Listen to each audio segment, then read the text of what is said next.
It's David Ducker coming back at you, and today we're going to be talking about monster ecology, the gods. This question has come up recently on some of the forums.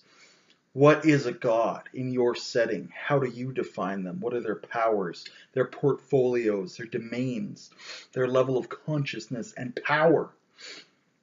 So let's explore a couple of those ideas. Now, you can have the god who's a personification of a concept. The god of war is war. He is wherever war is. He can see every battlefield. And perhaps if all war in the world were to end, then he would disappear forever. The goddess of love. She is love. She's in the heart of every lover, of every husband and wife, every schoolboy with a crush. She's there for them in their heart. She knows that domain. But just as you have war and love, and he may exist on the battlefield, and she in the hearts, and perhaps the bedrooms of those who are under that spell, who have that feeling come over them. She may not know anything of war, where it is, what it is, how it happens. Unless there's some love there somewhere on the battlefield, and she doesn't know about it. She's completely ignorant of that.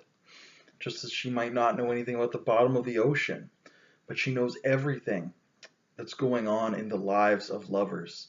And the god of war, he doesn't understand how farming works, how you can cut down a tree instead of cutting down a man.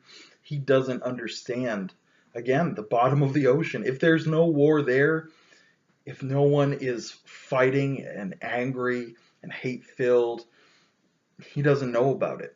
He's only capable of understanding his own domains and portfolios. Now, of course, this makes him a separate kind of being, of entity.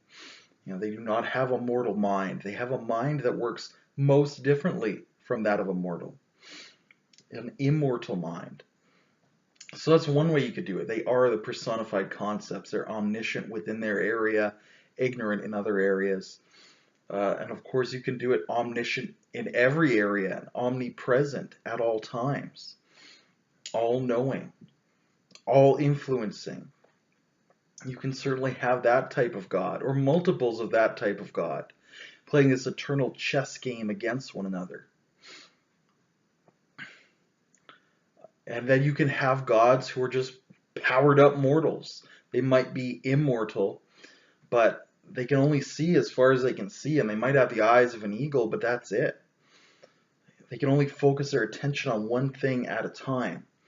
Whereas a god whose portfolio allows him omnipresence or omniscience within that portfolio, they have infinite multitasking ability. But some gods might not have that. You can answer one prayer at a time. That's it. Whereas those gods who are everywhere, all-seeing, all-knowing, they can answer everyone's prayer at the same time. No problem at all. We can't understand how their mind works. It's like having 1,000 eyes. It's like having eyes that suddenly open when your worshiper calls upon you and then close when he breaks his hands apart. It's just this mind that's completely alien to a human.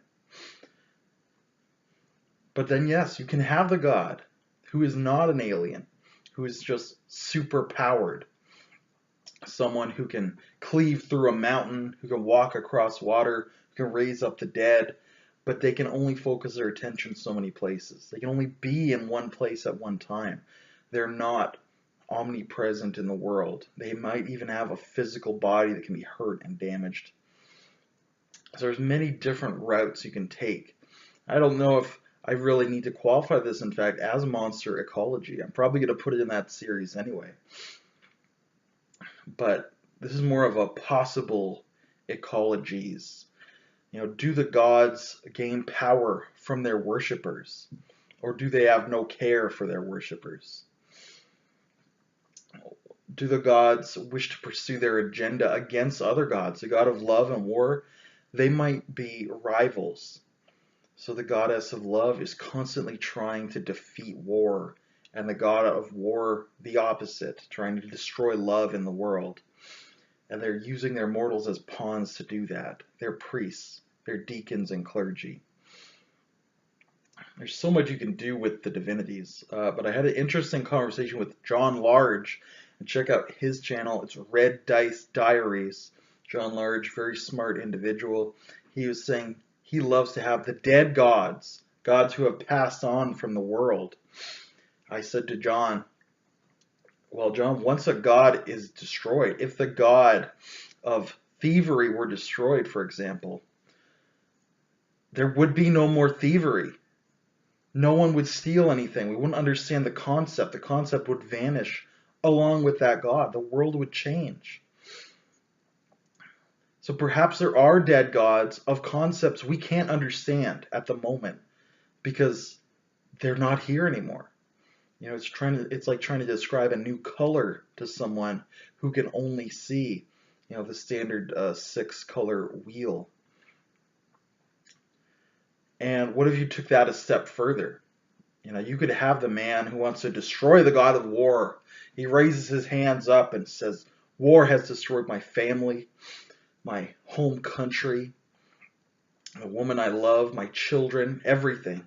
I will destroy war. And he works however he does it. Maybe he wants to end all battles. Or maybe he has another means. Maybe he wants to poison the god of war somehow. Or have him consumed by the titan of hunger, or whatever it is. But the question then becomes, once you've destroyed the god of war, does that affect the laws of physics? If so, time is merely a dimension. Maybe he thinks by destroying the god of war, from this point forward there will be no war. But what if in fact, by destroying the god of war, you make it so that there were never any wars? You've changed history because you've changed physics. If something physically cannot exist in the now, how could it have existed in the past? To keep that internal consistency of the universe. So he might destroy the god of magic, for example. Maybe war is a bad example because we know what that is. Let's say magic, because magic doesn't exist in our real world, and that's my point. Maybe our real world right now is just a world in which someone has killed the divinity of magic. And he's rearranged the laws of physics to conform with what we now think of as history. But maybe he just did it a moment ago, but time is completely relative. So he actually did it before the Big Bang. And perhaps that death, the death of the god of magic, is what we perceive of as the Big Bang. Always fun to talk to John Large. He gets my wheels turning. You should check out his channel. Unfortunately, he's got a lot of content related to Fate, which is not an RPG. I've done 2 videos explaining that. And John, I believe, has conceded some of my points. So he's a big man. He's not afraid to alter his view of the world. And he's not afraid to alter your view of the world as he destroys the gods. So let me know in the comments below, now that I've rambled at you about specifics, let me know about your specifics. How do you do gods in your setting? How many are there? How powerful are they? Is there a hierarchy? Do you have one really powerful god and then a bunch of archangels?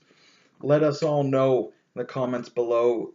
Get our wheels turning once again, as John has done to myself. And until I see you again, good day and good gaming.